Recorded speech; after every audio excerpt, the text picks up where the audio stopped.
Pemirsa, terima kasih pian masih bersama kami. Berita selanjutnya mengabarkan, warga Banjarmasin diminta untuk selalu mengingatkan warga di lingkungannya masing-masing untuk selalu waspada dengan musibah kebakaran. Lantaran di bulan Ramadan ini, biasanya kejadian musibah kebakaran meningkat dikarenakan sebagian warga ada nang kelelahan hingga lalai dengan peralatan dapur yang telah digunakan.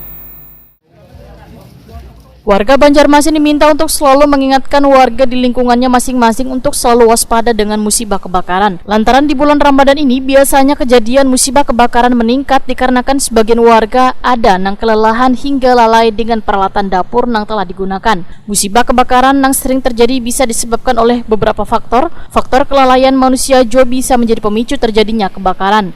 Kebakaran bisa terjadi karena arus listrik, kompor meledak, dan masih banyak lagi penyebab lainnya.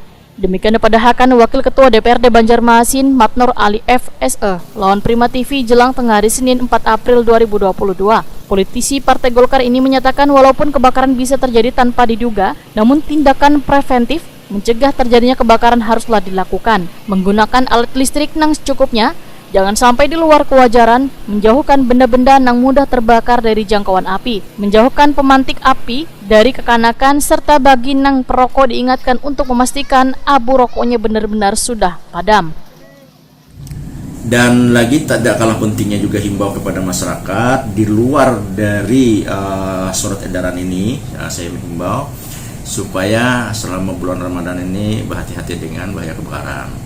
Karena kita juga biasanya yang sering kebakaran itu adalah pada musim kemarau, pada musim Ramadan. Nah, ini mudah-mudahan semua pihak, ibu-ibu, bapak-bapak juga bisa mengingatkan ibu-ibunya bahwa kehati-hatian kita untuk pencegahan bahaya kebakaran. Ya, baik itu kita mau pergi ke sholat, ke tarawih segala macam, ingat di dapur sudah betul-betul matikah, atau mungkin korsleting listrik arus pendek juga harus diperhatikan.